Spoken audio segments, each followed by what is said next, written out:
kalian, selama Perang Dunia Kedua, Putri Duyung sering sekali terlihat di perairan laut Okinawa, yang salah satunya personel dari Angkatan Laut Jepang pernah dilaporkan menembaki seorang Putri Duyung.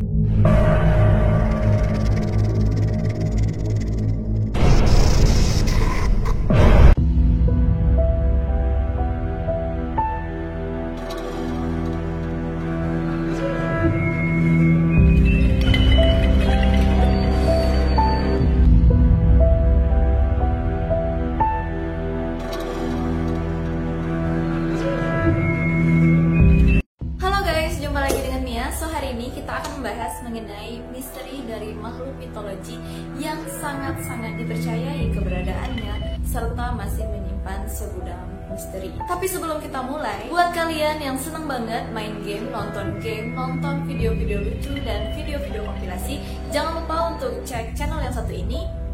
Nah, kembali lagi, jadi hari ini kita akan membahas mengenai Putri Duyung. Bagaimana kisahnya? Langsung aja kita mulai.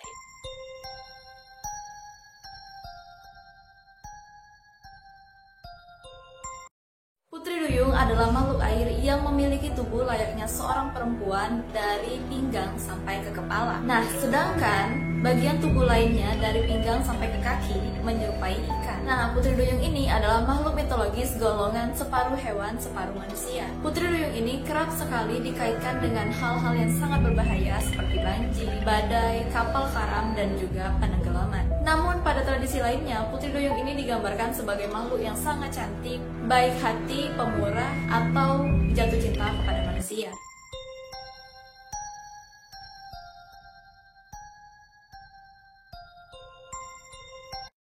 Sejarah mencatat awalnya legenda Putri Duyung ini berasal dari zaman Syria kuno sekitar tahun 1000 sebelum Masehi. Nah, dalam mitologi Syria itu bercerita mengenai Dewi Atargatis, ibu dari Ratu Assyria. Dewi Atargatis jatuh cinta kepada seorang pengembala dan tanpa sengaja membunuh pengembala tersebut. Karena sangat malu, ia pun menceburkan dirinya ke danau dan berubah menjadi ikan. Namun, air tidak bisa mengubah dirinya sepenuhnya menjadi ikan karena kecantikannya sebagai seorang dewi. Akhirnya hanya separuh tubuhnya saja yang menjadi ikan, yaitu dari pinggang sampai ke kaki. Nah, penggambaran Dewi Atargatis ini mirip seperti Dewa Ea atau Oannes di Babilonia.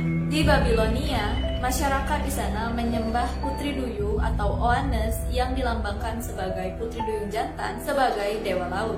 Selain itu, masyarakat Yunani dan Romawi sangat mempercayai bahwa Putri Duyung ini memang sengaja diciptakan oleh dewa dan dewi laut seperti Poseidon, Neptun, dan Triton. Nah, menurut mereka, dewa dan dewi laut ini menciptakan Putri Duyung sebagai pengawal mereka untuk menemani dan mengawal perjalanan mereka selama mengelilingi laut. Bahkan dalam mitologi Yunani, tidak hanya berjenis kelamin wanita, tetapi ada juga duyung pria yang konon katanya memiliki kekuatan yang cukup tinggi. Sampai saat ini, masyarakat Yunani mempercayai bahwa duyung merupakan penjaga laut. Mereka sengaja menenggelamkan kapal-kapal yang bermuatan orang-orang jahat atau barang-barang ilegal. Nah, dalam versi lain terdapat pula legenda Yunani yang mengisahkan bahwa adik Alexander Agung, Tesalonik, berubah menjadi Putri Duyung setelah kematiannya. Setelah itu, ia pun bergentayangan di Laut Aegea. Ia akan selalu mengajukan pertanyaan kepada pelaut yang ia jumpai. Apakah Alexander masih hidup? Dan jawaban yang tepat adalah ia masih hidup dan berkuasa dan menaklukkan dunia. Maka jawaban itu akan membuat ia senang, sehingga ia akan membuat perairan di laut tersebut menjadi tenang dan menyelamatkan kapal-kapal yang melintas. Tetapi jawaban lain akan membuatnya marah, sehingga ia akan mendatangkan badai dan melaknat kapal beserta pelaut yang ada di dalamnya. Nah, selain dari kisah-kisah mitologi dan juga legenda, seorang penyair Homerus dari Yunani pada tahun 750 sebelum Masehi juga pernah menuliskan kisah seorang Putri Duyung. Ketika ia menuliskan tentang epos Odyssey yang mengisahkan tentang kepahlawanan Odysseus pada perang Troya, ia menyisipkan kisah Sirena, seorang putri cantik setengah manusia setengah burung yang kerjanya hanya mengikat awak kapal dengan nyanyian merdunya dari langit.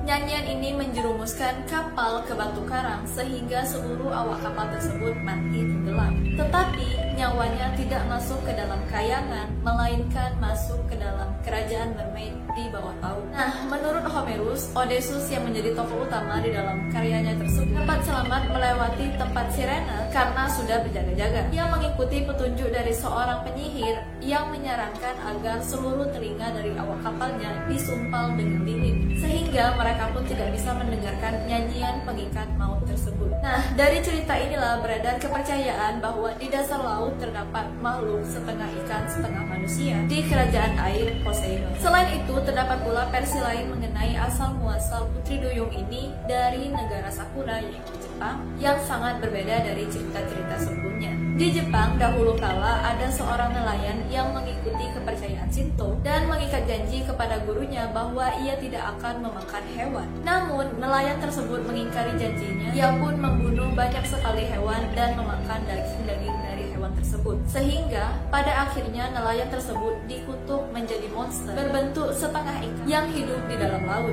Nah, hingga saat ini kepercayaan Shinto melarang pengikutnya untuk mengkonsumsi makhluk yang bernyawa. Nah, selain dari kisah-kisah tersebut, ada pula pendapat yang mengatakan bahwa kisah-kisah Putri Duyung ini terinspirasi dari makhluk laut, yaitu dugong dan manatee. Mereka pun diperkirakan menjadi inspirasi dari cerita rakyat mengenai Putri Duyung karena ukuran mereka yang sangat mirip sekali dengan manusia. Keanggunan mereka di dalam air juga bisa diibaratkan seperti manusia yang sedang menari, dan siripnya juga lebih mirip dengan lengan manusia. Nah, sebagian besar penampakan dari Putri Duyung juga bisa dikaitkan dengan dugong karena mereka dapat menengokkan kepala keluar dari air dan menyerupai manusia terutama saat matahari tenggelam. Dan juga penampakan dugong yang keluar dari air dan menghilang dengan menunjukkan ekornya adalah sesuatu yang dilaporkan oleh kebanyakan orang sebagai penampakan dari Putri Duyung.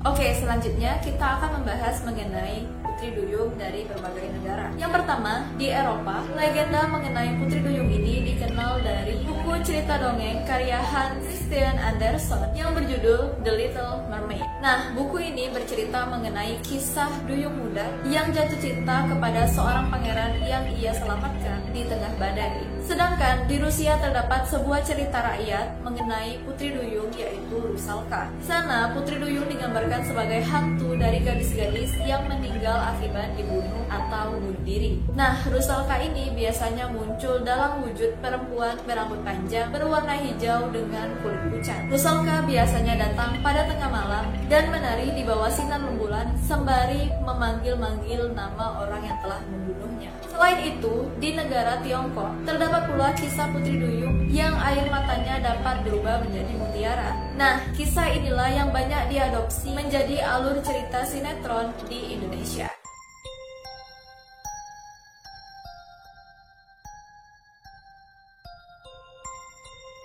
Di Jepang sendiri terdapat makhluk-makhluk yang dikenal sebagai Ningyo atau ikan manusia, serta Gyojin yang berarti manusia ikan atau Hangyoji yang berarti manusia setengah ikan. Nah, sama seperti makhluk mitos lainnya, Putri Duyung di Jepang juga memiliki kekuatan mistis yang tidak pernah ia gunakan untuk kebaikan. Mereka pun dipercaya dapat menangis dan mengeluarkan air mata mutiara. Selain itu, jika ada orang yang memakan daging ikan duyung, percayai akan menjadi awet muda dan hidup kekal. Nah, cerita lain dari masyarakat Jepang mengatakan bahwasannya Putri Duyung dapat mengubah dirinya menjadi makhluk lain, seperti pada tahun 1870-an. Seorang penjaga mercusuar di Mercusuar Cape No. 1 di timur laut Hokkaido diyakini sempat terpikat oleh Putri Duyung. Putri Duyung itu dianggap sebagai wanita cantik berpakaian kimono di pantai yang akan merayu dan memikat laki-laki ke laut. Nah, setelah penjaga mercusuar tersebut menjadi terpesona, Putri Duyung pun akan berubah menjadi ikan raksasa yang membunuh dan menenggelamkan penjaga mercusuar tersebut. Selain itu, sebuah catatan modern mengenai Putri Duyung tercatat pada tahun 1929 ketika seorang nelayan bernama Suku Mokochi menangkap makhluk seperti ikan di jaringnya. Makhluk tersebut memiliki wajah seperti manusia di atas kepala seekor anjing. Kemudian makhluk tersebut melepaskan diri dari jaring dan melarikan diri. Kemudian Kemudian selama Perang Dunia Kedua, Putri Duyung sering sekali terlihat di perairan laut Okinawa, yang salah satunya personel dari Angkatan Laut Jepang pernah dilaporkan menembaki seorang Putri Duyung, tetapi tidak ada mayat yang ditemukan untuk membuktikan klaim tersebut. Selain itu, penjelajah barat juga pernah melaporkan beberapa kali melihat penampakan dari Putri Duyung. Ia melihat seorang Putri Duyung dari dermaga Sentojonzu.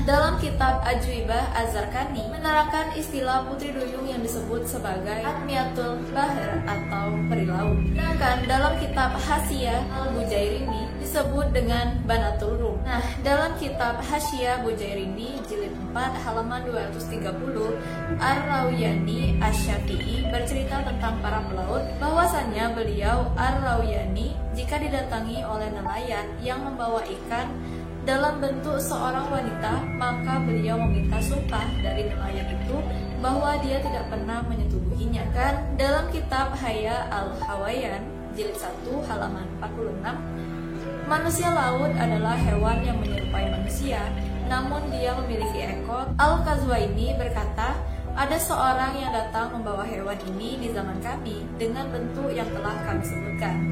Dan disebutkan, sesungguhnya di Laut Syam di beberapa waktu ada hewan yang bentuknya menyerupai bentuk manusia dan dia memiliki jenggot yang putih. Mereka menamainya dengan Syai al-Bahar. Jika dilihat oleh manusia, maka mereka senang. Nah, mengenai fisik ceritanya, Putri Duyung merupakan hewan yang mirip dengan wanita dan cantik.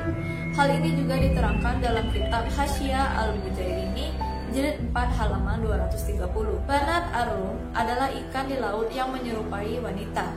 Dia memiliki rambut yang terurai panjang, warnanya condong kecoklat-coklatan, memiliki farj atau kemaluan dan payudara, dapat berbicara namun tidak dapat dipahami, mereka tertawa dan terbahak-bahak. Kadang ikan ini tertangkap oleh para pelaut kemudian dinikahi dan dikembalikan lagi ke laut.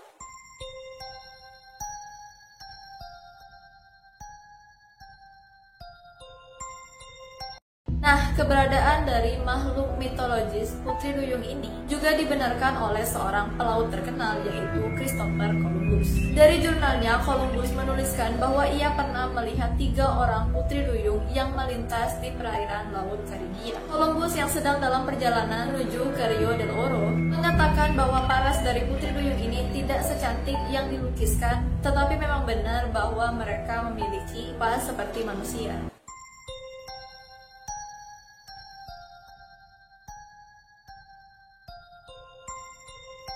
Nah, ternyata fenomena mengenai Putri Duyung ini pun dapat dijelaskan melalui kacamata medis. Jadi, Putri Duyung atau Sirenomalia merupakan sindrom kelainan bawaan atau cacat lahir yang sangat langka, di mana kaki saling menyatu pada bayi. Nah, sindrom Putri Duyung ini jika dialami oleh seseorang, menurut dunia medis, orang tersebut tidak akan hidup lama. Salah satu anak yang mengalami sindrom Putri Duyung ini adalah Silo Pepin yang lahir pada tanggal 4 Agustus 1999 di Maine, Amerika Serikat. Ia pun memiliki komplikasi mulai dari kandung kemih, rahim, rektum, dan vagina tidak ada, usus besar hanya 6 inci, serta hanya memiliki 1/4 ginjal dan 1 ovarium.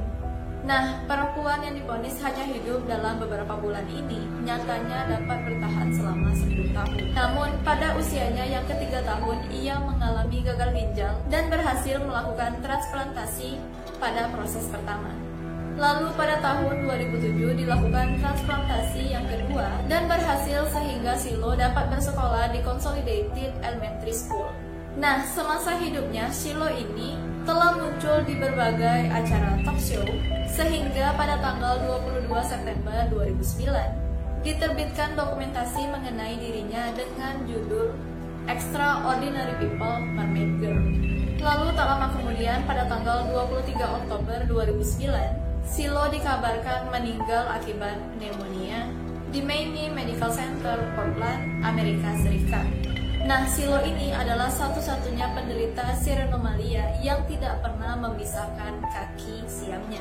Oke guys, jadi itu aja. Bagaimana menurut kalian? Apakah kalian mempercayai keberadaan dari makhluk mitologi Putri Duyung ini, atau kalian tidak percaya sama sekali dengan makhluk mitologi ini karena memang bisa dijelaskan dengan medis? Please komen di bawah semua pendapat kalian, dan jangan lupa untuk like dan share video ini jika kalian menyukainya.